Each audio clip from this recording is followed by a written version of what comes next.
بسم الله الرحمن الرحيم الحمد لله وكفى والصلاة والسلام على الحبيب المصطفى صلى الله عليه وعلى آله وسلم تسليما كثيرا. إن الله وملائكته يصلون على النبي يا أيها الذين آمنوا صلوا عليه وسلموا تسليما. رب اشرح لي صدري ويسر لي أمري واحلل عقدة من لساني يفقه قولي. إخواني أخواتي أبنائي بناتي أعزائي عزيزاتي أصدقائي صديقاتي أعدائي عدواتي mes ennemis et mes ennemis que j'aime mon Allah, attention. En plus il y a ma femme qui assiste aujourd'hui au rappel, ne m'insultez pas, ma femme très gentille, qu'Allah la bénisse, attention. Assalamu alaikum wa rahmatullahi wa barakatuh. Quelle belle invocation, quel bel engagement, quel beau pacte. De quoi? De paix, de miséricorde, de bénédiction et d'excellent comportement. Pour ceux qui vont venir insulter. Dire wa alaykum assalam wa rahmatullahi wa barakatuh. Mes frères et sœurs non musulmans, mes frères et sœurs en humanité, qu'est-ce que vous attendez pour lancer vos recherches sincères pour trouver l'islam? Qu'est-ce que vous attendez? Lancez. C'est automatique. C'est obligatoire. Tu es sincère, tu ne peux que devenir musulman. Tu n'es pas sincère, tu ne peux que essayer d'être sincère. Dès que tu essaies d'être sincère, tu deviens musulman. D'accord? Qu'Allah vous accorde la guidée, ses délices, on entre directement dans le vif du sujet et on n'insulte pas. Exceptionnellement, ne m'insultez pas s'il vous plaît. Il y a ma femme très gentille. À un niveau élevé, attention, très élevé. Très élevé. Ah oui, ma femme. Masha'Allah, faites-lui des doigts, qu'Allah vous bénisse. Faites-lui des doigts. Une femme endurante, masha'Allah. Une femme très douce, masha'Allah. Une femme très gentille. Ah oui, elle descend de Muhammad sallallahu alayhi wa sallam. Elle descend de Muhammad sallallahu alayhi wa sallam. C'est son grand-père direct. Ah oui, ma femme. J'ai rarement vu des gens, moi, comme ma femme. J'ai pas vu ni des hommes ni des femmes comme ma femme. Attention. Il y a deux. Ma mère et ma femme. J'ai pas encore vu dans ma vie des hommes et des femmes qui peuvent atteindre ces niveaux. Qu'Allah la bénisse, mashallah. Jazakallah kulla khair. Donc n'insultez pas. Par respect à ma femme. S'il vous plaît. On entre directement dans le vif du sujet. Assalamu alaikum wa rahmatullahi wa barakatuh. D'abord, je vous remercie de partager votre science et de nous éclairer. Je fais du rappel. Par obligation, alhamdulillah. Par plaisir, par bonheur, par recommandation. Par recommandation coranique et prophétique. Très important. Chacun de nous doit faire le rappel. Et de nous éclairer. Qu'Allah vous récompense pour votre œuvre. Masha'Allah. Amin, ya Rabbal Alamin. Regardez la bonté du cœur. Regardez que ça sert à quelqu'un. Alhamdulillah. Si ça sert, si les rappels servent à cette femme-là, pourquoi tu insultes? Fais des doigts, s'il te plaît. Qu'Allah te bénisse. On regarde ce qu'elle dit. Ce qu'elle dit, cette sœur. Qu'Allah vous récompense pour votre œuvre et que toute bonne action que l'on a fait grâce à vos conseils vous soit également rétribuée. Amin. Wallahi amin. Ah oui. Vous avez maintenant compris pourquoi je fais des rappels? Masha'Allah. Regardez cette da'wa. Imagine si chacun fait une bonne action et suite à mon conseil à moi et à mon rappel à moi, ces hasanat arrivent dans ma balance des hasanat, je deviens milliardaire en hasanat. Mais quel bonheur! Est-ce que ça vaut un pouvoir? Est-ce que ça vaut une réputation? Est-ce que ça vaut une richesse? Poser la question comme ça est maladroit. Tu ne peux même pas comparer. Donc c'est pour ça, finissez par savoir que je me déploie uniquement pour le visage d'Allah subhanahu wa ta'ala et pour que mes frères et mes sœurs évoluent. Et accessoirement aussi un peu de hasanat à récupérer que veut le peuple. Très bien. J'ai 3 questions, bi'idhnillah, j'espère que vous pourrez y répondre avec grand plaisir, mashallah. Sachant que j'aurais pu te dire, j'ai déjà répondu j'ai déjà conseillé ce type de demande, dans le cadre de ce type de demande, j'aurais pu te dire, bref, ma chaîne YouTube. Mais c'est toujours avec plaisir de répondre à des gens, mashallah, comme toi. 1. Concernant la salat, de fait de la laïcité, il m'est interdit de prier sur mon lieu de travail. Mashallah. La sacro-sainte laïcité interdit de prier dans ton lieu de travail. Ok, pourquoi pas? Qu'Allah guide la laïcité. De ce fait, je suis obligé de rattraper mes prières le soir en rentrant. Cependant, je ne cesse d'entendre que je dois me débrouiller pour prier à l'heure et que je dois quitter mon travail s'il ne me le permet pas. Or, en quittant mon travail, je m'expose à des difficultés financières et mon mari seul ne pourrait pas subvenir à nos besoins et couvrir notre loyer très élevé et nos frais. Sachant que si je trouve un autre travail, après le problème sera le même. Il y a peu de recruteurs musulmans. Et les postes où on tolère la pratique religieuse sont très très rares. Le fait de rattraper toutes mes prières en fin de journée les rend difficiles. Et je n'arrive pas à me concentrer et je suis pressé car le temps passe et le dîner n'est pas prêt et la petite me réclame, etc., etc., etc. Je n'ai plus la sérénité car débordé. La ilaha illallah, la ilaha illallah, la ilaha illallah. Je vous ai souvent dit, et j'ai toujours dit, que rencontrer quelqu'un qui a un minimum de spiritualité devient dans le monde actuel une chose presque impossible.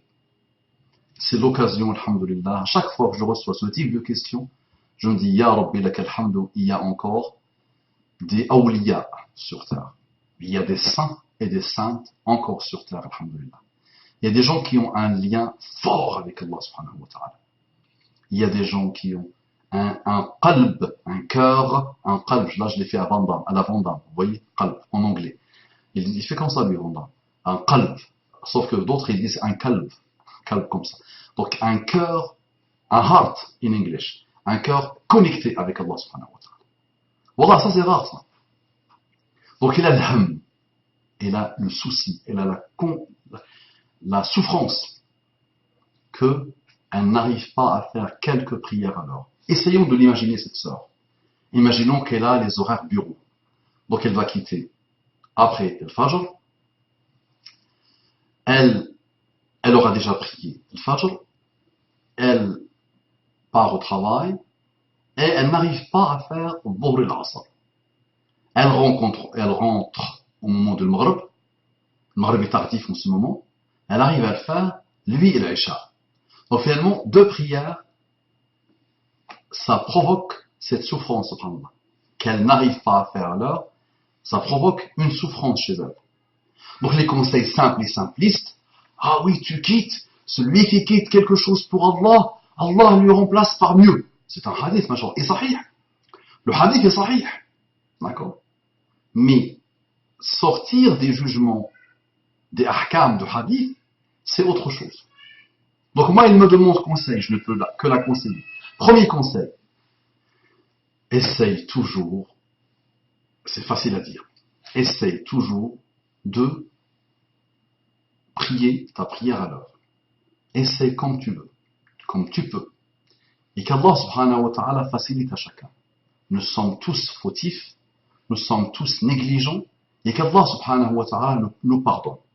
Mais alhamdulillah que tu n'es pas dans l'insouciance et dans l'indifférence. Parce qu'il y a des gens qui ne veulent même pas introduire Allah dans leur vie, sachant qu'ils sont musulmans. Ils se fichent royalement de tout ce que tu racontes, toi. Donc, première chose, toujours on se déploie pour faire la prière à l'heure. Deux, wallahi, moi qui ai connu ces milieux, laïcité ou pas laïcité, non.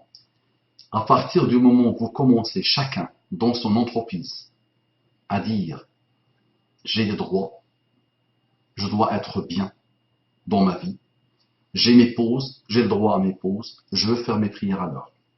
À partir du moment où vous commencez à vous mobiliser intelligemment, à partir du moment où vous commencez à écrire à vos représentants syndicaux, à partir du moment où vous commencez à vous mobiliser, wallahi, sans le moindre doute, vous aurez votre salle de prière.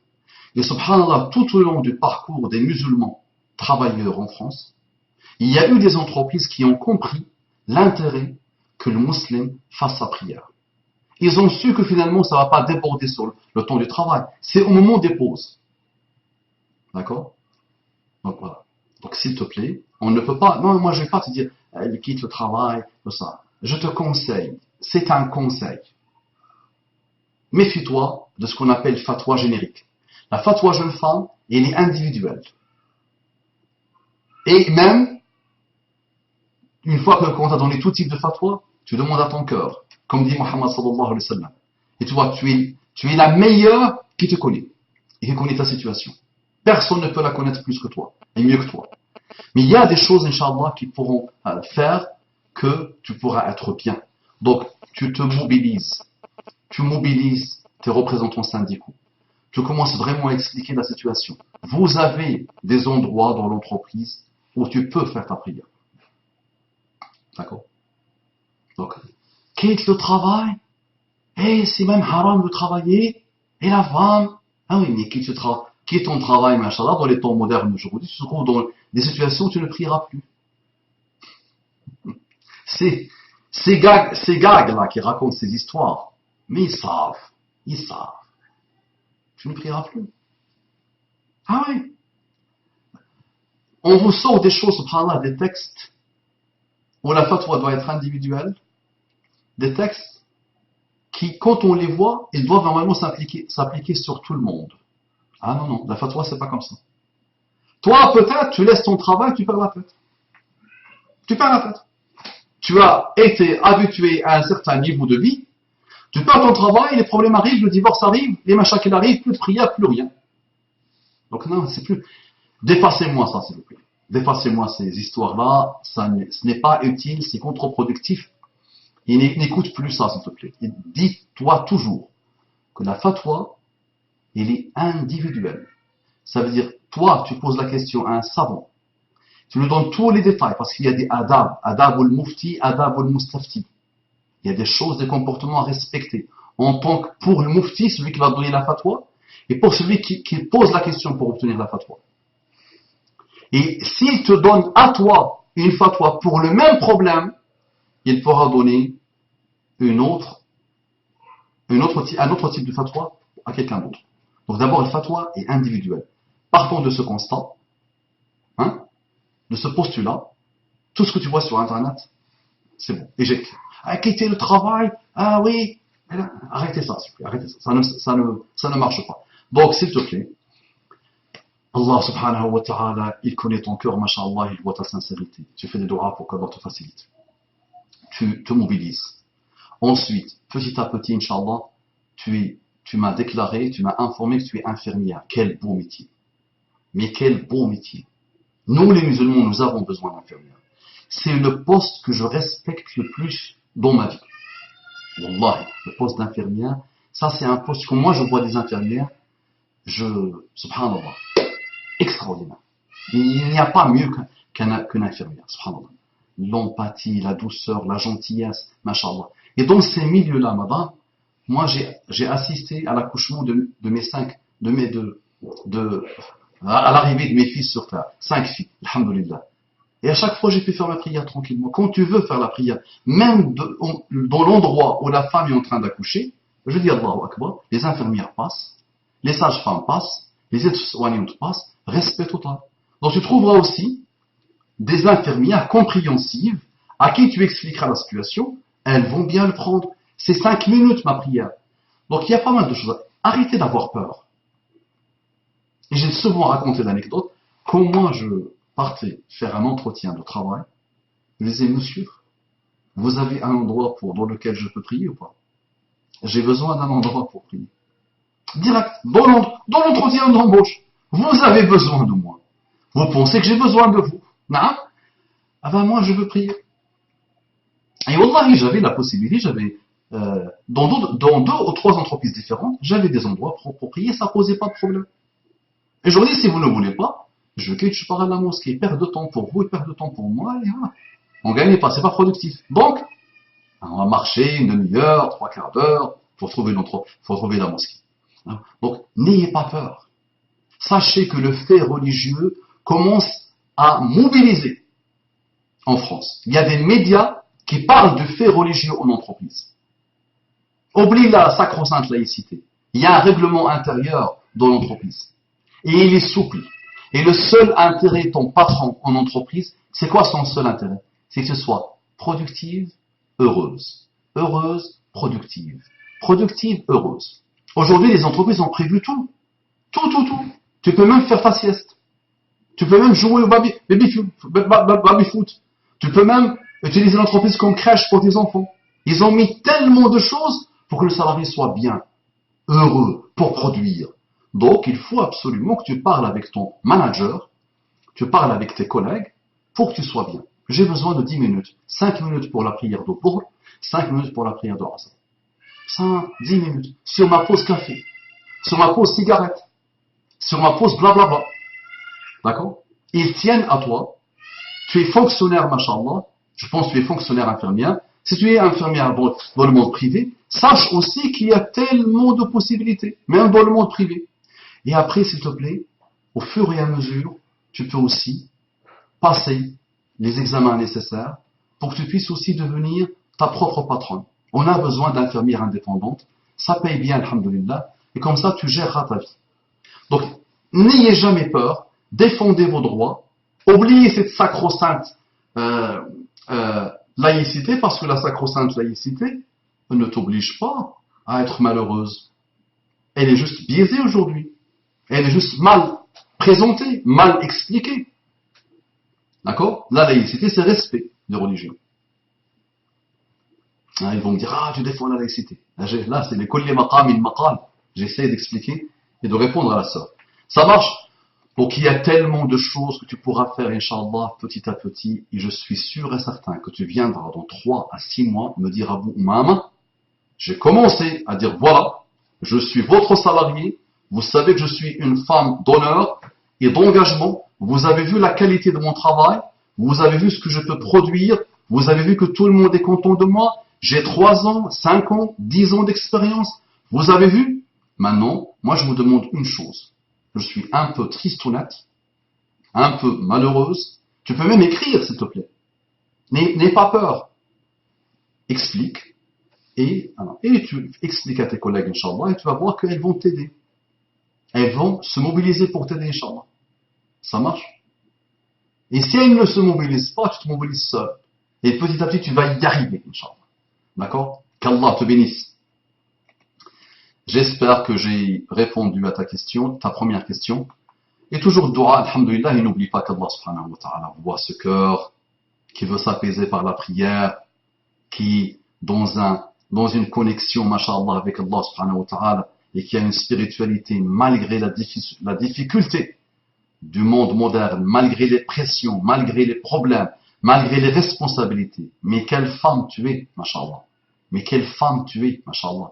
Tu travailles, ton mari qui devait prendre tout en charge, il n'a pas pu le faire, tu l'aides comme a fait Khadija avec Muhammad sallallahu alayhi wa sallam. Tu aides ton mari comme a fait Khadija avec Muhammad sallallahu alayhi wa sallam. Alors que rien ne t'oblige de l'aider financièrement. C'est à lui de prendre sa maison en charge.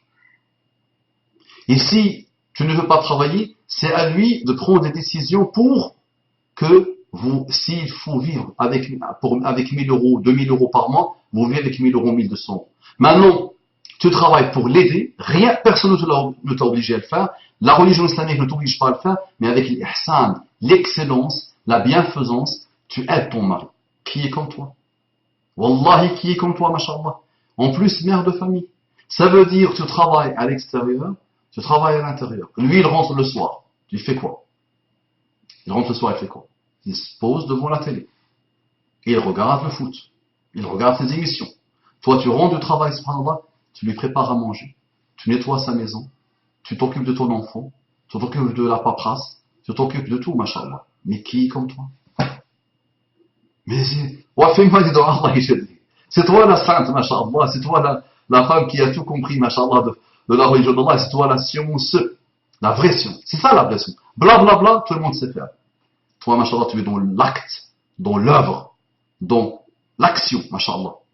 Qu'Allah te bénisse. Et malgré ça, tu souffres à l'intérieur et tu veux t'apaiser. Et tu veux revenir à un lien avec Allah subhanahu wa ta'ala qui s'appelle la prière, où tu respectes les horaires de la prière, où tu l'as fait comme Allah l'a mis toute la journée. Il n'a pas voulu la mettre les 5 prières au même moment. Non, non, non. Il sait qu'on a besoin de lui tout au long de la journée. Subhanallah. Excellent. Donc, continue Allah jazik. Toutes celles qui vont écouter ce rappel, déployez-vous, s'il vous plaît. Réformez-vous. Réformez le monde de l'entreprise par rapport à vous. Vous produisez, vous aidez, vous faites avancer, vous êtes des hommes d'engagement et ça devient rare. N'importe quel manager te dira, jeune femme, n'importe quel président, n'importe quel gérant d'entreprise, n'importe quelle personne dans la direction de l'entreprise te dira qu'il n'y a pas plus dur que de trouver un salarié sur 1000, un salarié d'engagement et d'honneur.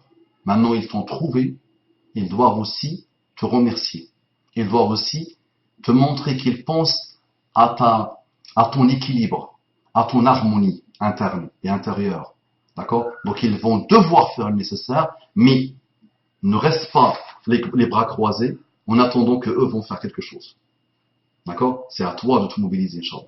Et tu verras qu'en plus, dans les hôpitaux, aujourd'hui, et même dans les cliniques aujourd'hui, il y a qui? Là, majoritairement parlant, il y a qui? Il y a des arabo-musulmano-maghrébins. Il y a des Syriens, il y a des Libanais, il y a pas mal de pays, mais surtout les maghrébano-musulmano-français. Masha'Allah. Donc vous avez un poids aujourd'hui. Et vous devez commencer à dire, on ne vous demande pas la lune. On demande juste, sur le temps de notre pause, de faire nos prières. Ni plus ni moins. Ça marche? Commencez s'il vous plaît. Deuxième question. Allahumma salli wa sallim ala Muhammad. C'est bon ma femme? Je t'ai compris pour cette question?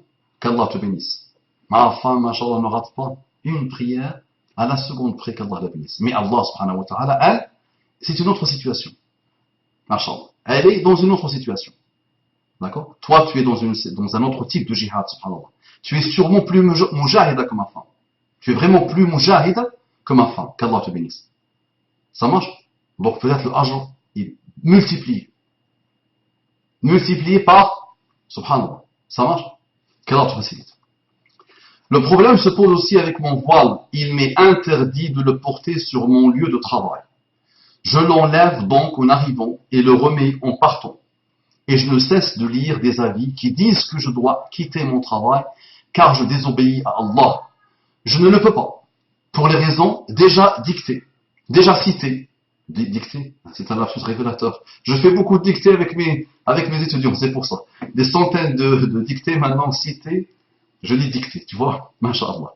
Ma femme est en train de faire des sourires, masha'Allah, des sourires ensoleillés et ensoleillants. Qu'Allah la bénisse. Donc, je ne veux pas, pour les raisons déjà citées, et je me dis qu'Allah est témoin de ma sincérité et de mon intention. Entre parenthèses, si cela tenait qu'à moi, j'arrêterais de travailler, mais mon mari ne veut pas.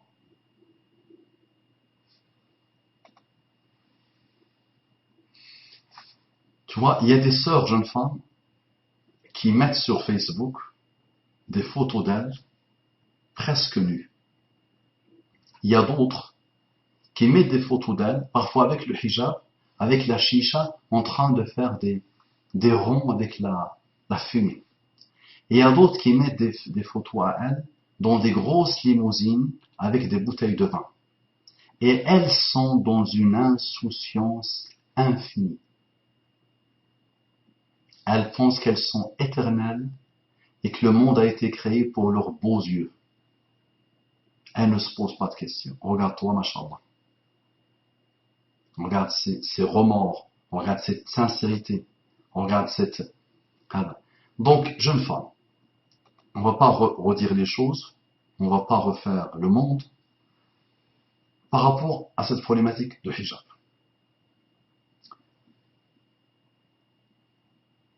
Tu peux dire, j'arrête.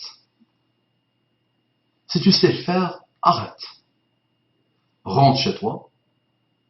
Au début, 3 mois, ah oui, Allah et son prophète. J'ai fait ça pour Allah et pour son prophète. Je parle d'expérience. Et petit à petit, la dépression, la déprime s'installe. Petit à petit, tu commences à regarder la télé toute la journée. Petit à petit, tu commences à perdre ton temps. Petit à petit, tu commences à négliger tes prières.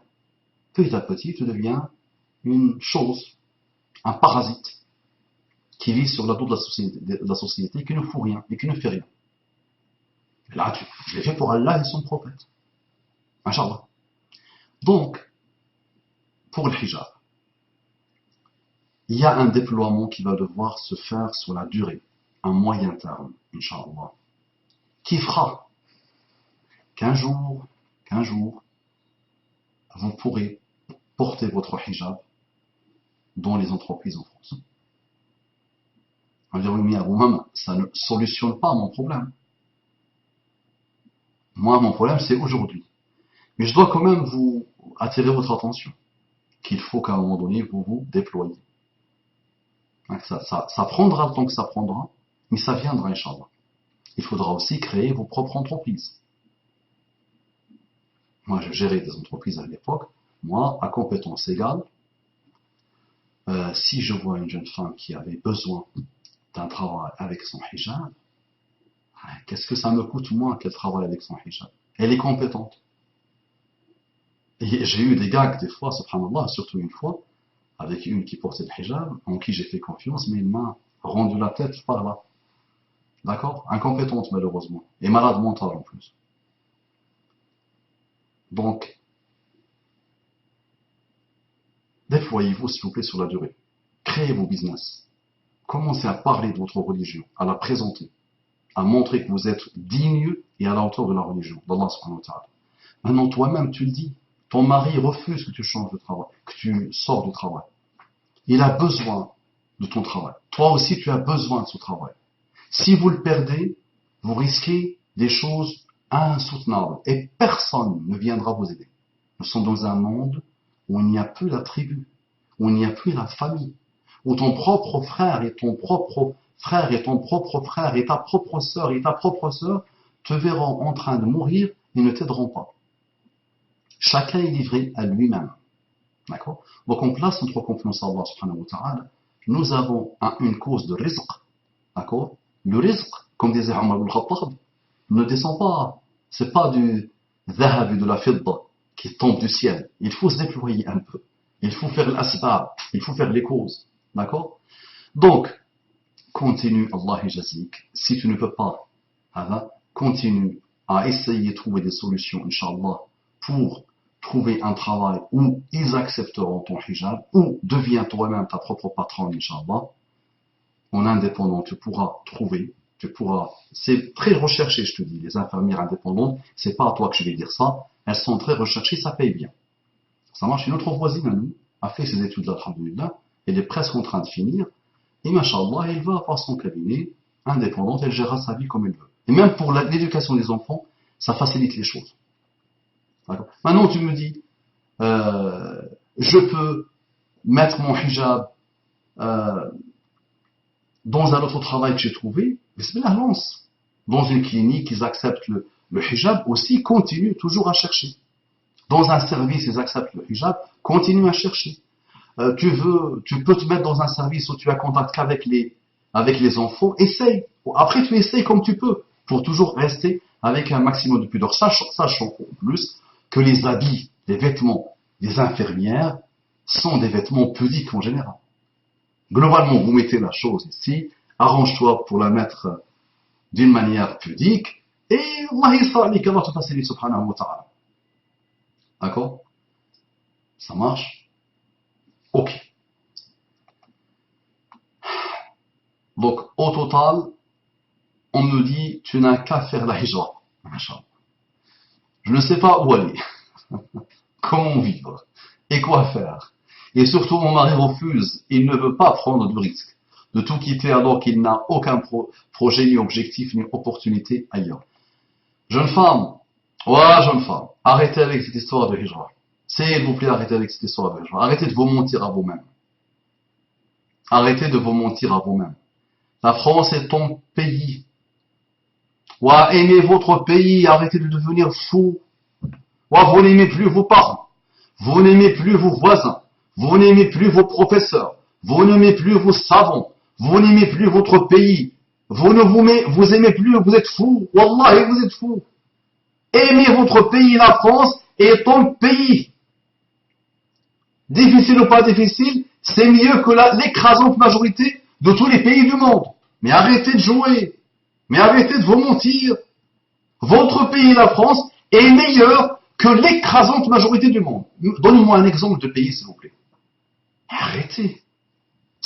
Mais soyez, dites alhamdoulilah. Mais dites, alhamdulillah, il y a une justice, il y a une équité.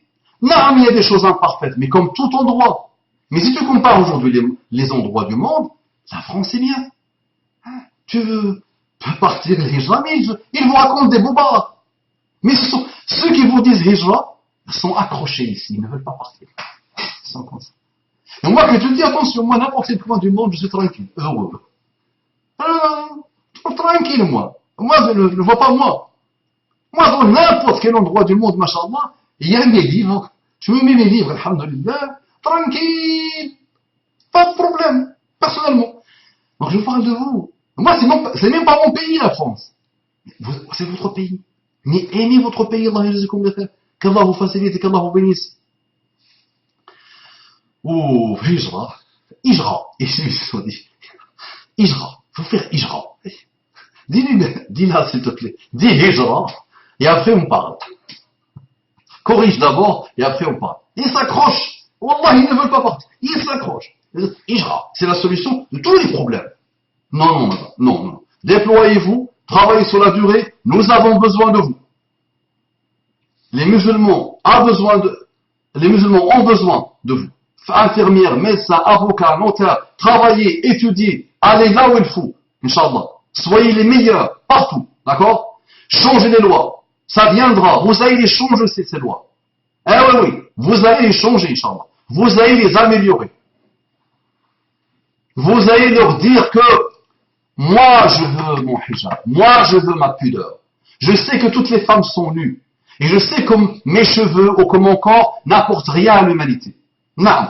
Et tout le monde est nu.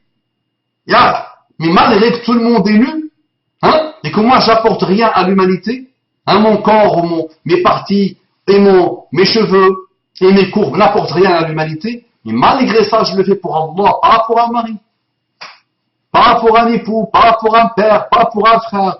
Et qui peut obliger aujourd'hui quelqu'un? Commencez, s'il vous plaît. Eh oui, le monde deviendra musulman, na'am sahih.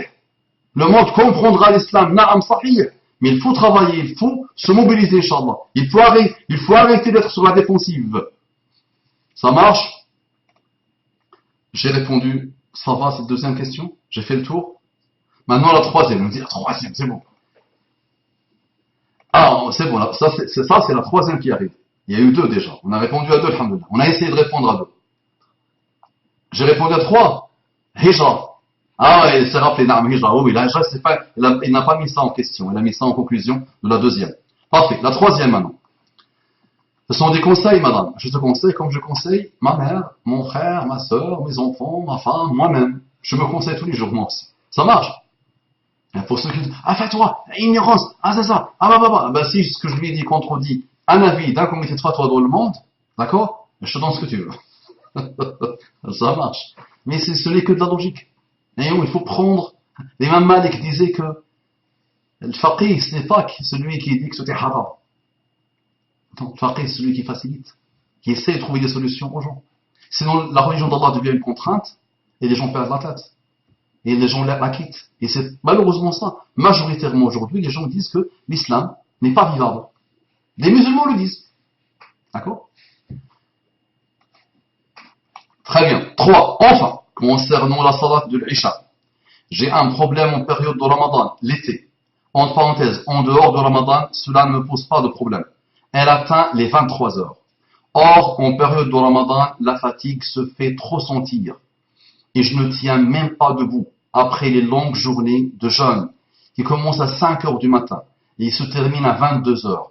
Donc j'attends l'heure de Isha, mais avec impatience. Et je prie sans concentration ni plaisir, tellement je suis épuisé et que je sais que le lendemain va être difficile avec le jeûne et la chaleur et le manque de sommeil et le travail et mon enfant qui dort pas et le travail à la maison. J'ai un enfant qui a bientôt 3 ans, qui n'a quasi jamais fait ses nuits, il dort très peu et toutes les nuits elle se réveille 3 ou 4 ou 5 fois et ne fait quasi pas de sieste et je ne dors donc très peu. J'ai peur d'en ressentir les conséquences durant le Ramadan, car déjà qu'en temps normal c'est difficile d'avoir des nuits entrecoupées depuis 3 ans sans possibilité de se reposer, car même le week-end elle se lève très tôt, à 7 heures du matin, etc., etc. M'est-il permis d'avancer la salat de Isha dans ces cas exceptionnels de période de Ramadan en été? La réponse est oui. Mais la réponse est oui. Les comités de fatwa ont répondu à ça depuis très longtemps. Tu fais le Maghreb et l'Isha en même temps et tu dors. Mais là, si vous voulez savoir, ça veut dire quoi? Le djihad, c'est cette femme. Wallahi, c'est cette femme. Si elle est sincère, Wallahi, tu fais des doigts, Allah, il faut qu'Allah me mette à l'intérieur du paradis, s'il te plaît. À la porte, tu vois, la porte du paradis, me met non, quand on demande énorme. On demande Firdaus. أنا والله صح هذه البنت هذه المرأة هاي على bon dame encore, tu vois, je glisse les mots en arabe littéraire comme bon dame. Tu vois bon dame ce qu'il fait? Aware, I am aware. Cette femme-là, machallah, si elle est sincère dans ce qu'elle dit, wallahi, c'est ça le djihad. C'est ça qui nous rend fiers, vraiment, d'appartenir à cette époque dure et douloureuse dans laquelle il y a encore des gens comme ça. Tu vois ce qu'elle fait, cette femme? Qui peut faire ça? Alors moi je dis, Wallahi alladhi la ilaha ghayruhu, ma sœur, moi je ne peux pas faire. Tu vois beaucoup de blabla? Moi je ne sais pas faire. Je suis un bédouin, très endurant, alhamdulillah, et moi je ne peux pas faire. Alhamdulillah, il y a ma femme qui me libère de tout ce qui est maison. Par les grâces d'Allah subhanahu wa ta'ala. Elle le sait. Moi je ne sais pas faire, donc imagine. Moi j'ai connu le monde du travail, concentré sur des heures très tardives et tout ça. Mais imagine, tu rentres, il doit préparer, et l'enfant ne dort pas. Ah non. Donc non, la réponse est simple.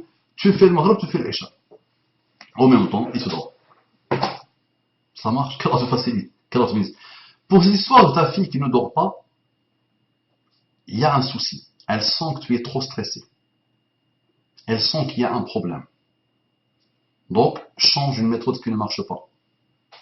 Moi, je ne comprends pas qu'un enfant ne dort pas. C'est lui. Je dis franchement. Moi, j'ai connu des enfants, alhamdoulilah. J'en ai eu 5. Et j'ai observé 2 autres. D'accord? Globalement, alhamdoulilah, n'est-ce pas, ma femme? Elles font leur nuit. Tu peux me dire, les personnalités peuvent être différentes, non, mais au niveau de la nuit, alhamdoulilah, dès la première année, c'est bon, ça ne dort plus avec nous en plus. Au bout d'une année, les enfants ne dorment plus avec nous. Qu'est-ce que je vais pas t'apprendre aussi sur les histoires de l'éducation des enfants. Wallahi, il y a des manières de faire pour que l'enfant dort bien.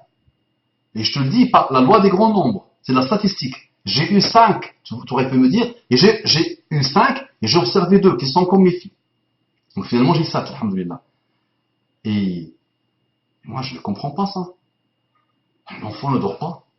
Non, donc ton enfant, il y a un souci. Soit il est malade, soit psychologiquement, elle sent que tu es trop stressé. Donc dans la maison, il y a du stress. Après, le mari, aide un peu ton épouse, s'il te plaît. Ah non, aide un peu, s'il te plaît. Allah yajazik. Ah, le mari, afak. Aide-la, s'il te plaît. Vous êtes juste à l'extérieur, pas juste à l'intérieur. Aide-la un peu, fais un peu de tagine, un peu de harira, porte un peu, aide un peu, s'il te plaît. Allah yajazik. Ma femme, elle est en train de se dire, bah, qu'il applique ce conseil sur lui. Elle est en train de rire. Applique ce conseil sur toi-même, c'est ça? Elle rougit. Vous ne la voyez pas, elle rougit, ma femme. Masha'Allah. Elle n'aidera pas, vraiment, ma femme, Masha'Allah, qu'Allah la bénisse, elle n'aidera pas. Fais des doigts pour qu'Allah subhanahu wa ta'ala fasse qu'elle ne meure pas avant moi, parce que je serai triste. Wallahi, je serai malheureux.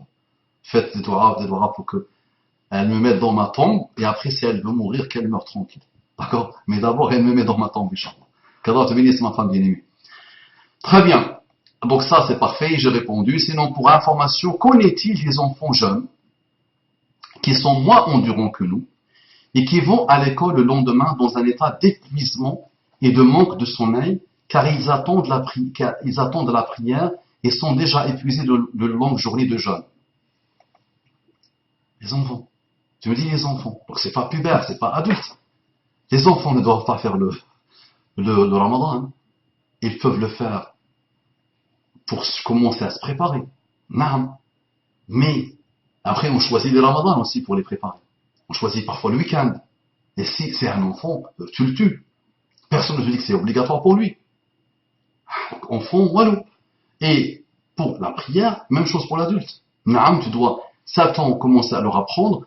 10 ans, petite tapette quand ils ne veulent pas prier, ils doivent vous voir prier tout le temps devant eux, Inch'Allah, devant eux, naam, mais elle peut, ton enfant, ou ta cousine, ou ta nièce, ou ton neveu, faire sa prière au moment de Maghrib et dormir. Ça marche. Pourquoi vous vous compliquez la vie? Alhamdulillah, vous avez les réponses, mashallah. Il y a tellement de sites fiables dans lesquels vous avez les réponses. Il y a des livres de fatwa, mashallah, dans lesquels vous avez les réponses. Alhamdulillah. Alors ne vous compliquez pas la vie. Imagine billahi alayki ma sœur, imagine Allah, heureux de te voir souffrir. Imagine si la religion d'Allah devient ça. Alors, morte la pauvre, elle ne fait même pas ses nuits. Moi, tu me réveilles 2 fois la nuit, je perds la tête. Toi, ton enfant, mais quel jihad, machallah. Ton enfant ne dort pas la nuit. Et tu es infirmière. Un métier dur et douloureux. Et difficile. Dans un pays dur, dans un monde dur, dans tout ce que tu veux. Et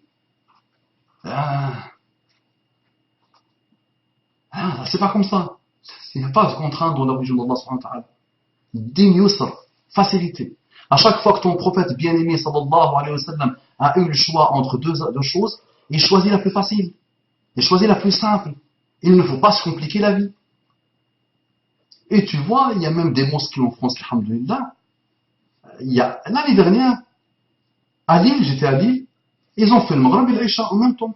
Allahu Akbar, Allah, ils ont fait le Maghrib et l'Isha en même temps. Pourquoi vous compliquez la vie? Donc la fatwa existe depuis des années et des années, alhamdulillah. Et fatwa ou pas, à un moment donné, tu es calme. La yukallifu Allahu nafsan illa wus'aha. Ça marche. Je pense qu'on a fait le tour, non? On a fait le tour. Épuisement et de manque de sommeil car il attend de la prière et sont déjà épuisés de longues journées de jeûne. Le Ramadan approche. Inch'Allah, je stresse à l'idée que je vais être épuisé car je n'ai pas de possibilité de me reposer vu que je travaille toute la journée, toute la semaine. Je crains de faire des erreurs au travail par manque de concentration. Elle met entre parenthèses infirmière. Et imagine, tu tues quelqu'un. Imagine, tu tues quelqu'un dans ton travail. Arrêtez s'il vous plaît. Arrêtez. Ouais, simple. Din diana simple. Notre religion, easy, very, very easy. À la rondam encore. I'm aware. S'il vous plaît. S'il vous plaît. Et voilà, tu vas t'apaiser, Inch'Allah. Donc quoi? Pour récapituler. Prière, on se déploie au sein de l'hôpital. Avec les syndicats, avec intelligemment, d'une manière parfaite. Je suis compétente, mashallah. Vous pouvez compter sur moi. J'ai besoin de 10 minutes par jour. Vous vous déployez, s'il vous plaît. Vous changez les choses. Vous améliorez les choses. Depuis 40 ans, des entreprises intelligentes ont donné la possibilité à des hommes et à des femmes de faire leur prière tranquillement. Dans les aéroports, même à l'aéroport, ils ont compris qu'il faut être intelligent. Donc on prévoit un endroit pour que les gens prient leur prière. Ça, pour le hijab, naam, la femme et l'homme doivent être pudiques au maximum. L'homme et la femme doivent être pudiques au maximum. Le hijab n'est pas qu'une chose qu'on met sur la tête. Le hijab est une pudeur totale. Totale, alhamdulillah. À tous les niveaux. D'accord? C'est vraiment le socle du socle de la religion d'Allah subhanahu wa ta'ala. Cette pudeur devant Allah subhanahu wa ta'ala et devant les hommes. Elle est étonnante. Le haya en islam, c'est un chapitre entier. J'avais fait une conférence une fois, 2 heures, 3 heures sur le haya. Ça c'est le hijab. D'accord? Tu fais ton maximum pour être au maximum pudique dans ton travail. Tu peux le changer sans perdre la tête, sans tomber dans la déprime, sans avoir des problèmes avec ton mari, sans, parce que la fin, chaque décision peut impliquer des malheurs. D'accord? Toi, tu as la niya sincère, alhamdulillah, avec Allah subhanahu wa ta'ala. Allah ne peut que te faciliter. Et tu n'es pas dans l'insouciance. Tu veux changer, tu veux t'améliorer. Allah prend ça en compte, alhamdulillah. D'accord? Allah, huwa al-adl, la justice à l'infini, et plus que l'infini. Tu ne peux même pas la mesurer, la justice d'Allah subhanahu wa ta'ala. Tu ne peux pas faire le tour de la justice d'Allah subhanahu wa ta'ala. D'accord? Pour salat, Ramadan, la fatwa existe, alhamdulillah, tu fais le maghrib, tu fais l'isha et tu dors. Ne mange pas trop de harira, s'il te plaît. Ça va te fatiguer. Ne mange pas de harira, ni de baklawa, ni shabakia, tout ça. C'est pas bon pour toi, ni pour ton corps, ni pour ta santé. Ça marche. Quoi d'autre? Les enfants. Pas de Ramadan pour les enfants. Faites qu'ils fassent le Ramadan vendredi. Vendredi soir, ils se préparent, samedi, ils sont en train de jeûner, ils commencent à s'entraîner. Nous, on s'est entraîné très... Ah là, je me suis entraîné 7-8 ans, alhamdoulilah. Même pas. Mais là, c'était un autre contexte, un autre monde, un autre endroit de la terre. Nous, quoi qu'il arrive, Ramadan, on le sent pas. Personnellement, je le sens même pas, Ramadan. Je travaillais, j'avais des grosses responsabilités, je le sens pas, Ramadan. Mais là, c'est autre chose. Un autre monde, alhamdoulilah. Les enfants d'aujourd'hui, les pauvres, et ils ne mangent pas son chocolat. C'est conflex, confreflex, cornflex. Voilà, ils ne mangent pas les cornflex, ils dépriment 3 jours. Il y a ma fille, 3 jours, elle a dit à sa maman, elle dit non, mange même. Mais elle en a marre, elle lui dit, j'en ai marre de ça. Non, on leur donne l'huile d'olive, le pain, un peu de beurre. Et même le beurre, je dis à ma femme, c'est pas bien. C'est pas bon pour la santé. Et wallah, ma fille, elle dit, j'en ai marre. Elle en a marre. Elle veut cornflakes. Elle veut des choses là pauvre. Elle veut pas pain au chocolat. Elle veut des choses là rouges, des jus, tout ça. Non, on s'interdit ce type de choses à la maison. C'est mauvais pour la santé. Pour le pauvre enfant de la France, mesquin, tu fais faire Ramadan jusqu'à 22h. 22h30. Mais arrêtez, Allah yazikoum. Oh, tu tues sa santé, c'est haram. C'est haram. Ouais, même pour les adultes. Il y a des métiers, attention, il y a des métiers où le jeûne devient haram même pour certains métiers. Il devient interdit. Quelqu'un qui travaille toute la journée dans le soleil avec le marteau-piqueur, c'est ça, marteau-piqueur, maçon, il travaille dans la rue, et il fait 40 degrés, 45 degrés, il ne doit pas jeûner. Ah, oui, l'islam. Quelqu'un qui a le diabète, quelqu'un qui est malade, ne jeûne pas. Une vieille femme ou un vieux monsieur qui a peur de mourir, il ne jeûne pas. S'il vous plaît, il y a tellement de choses, alhamdoulilah. Là, les enfants. Et si tu me dis enfant, ça veut dire pas responsable devant Allah subhanahu wa ta'ala. Donc quand il jeûne pour s'entraîner. Tu peux même lui dire, tu jeûnes la moitié de la journée. Et tu auras tes cornflakes après. Ça marche. Arrêtez, s'il vous plaît, qu'Allah vous bénisse. Quoi d'autre? Et c'est bon? J'ai fait le tour? Inch'Allah. L'hijra. Ah oui, l'hijra. Elle m'a rappelé la hijra. La hijra, si quelqu'un vous dit l'hijra, d'accord? Si quelqu'un vous dit encore l'hijra, étranglez-le. Dites-lui arrête. Qu'est-ce que tu attends toi pour faire hijra? Tu lui dis, prononce-la. Il va dire hijra. Ah, machallah. Tu ne sais même pas prononcer ça, tu parles. Tu lui dis écris-la. S'il ne sait pas écrire, tu dis ferme la bouche. D'accord? Arrêtez avec hijra. Il n'y a pas de hijra. Il n'y a pas de hijra. Tu veux, à titre personnel, voyager, quitter ce pays, tu pars. Personne ne t'interdit. Tu trouves mieux, tu te sens mieux, pas de problème. Pars là où tu veux. Personne ne t'interdit.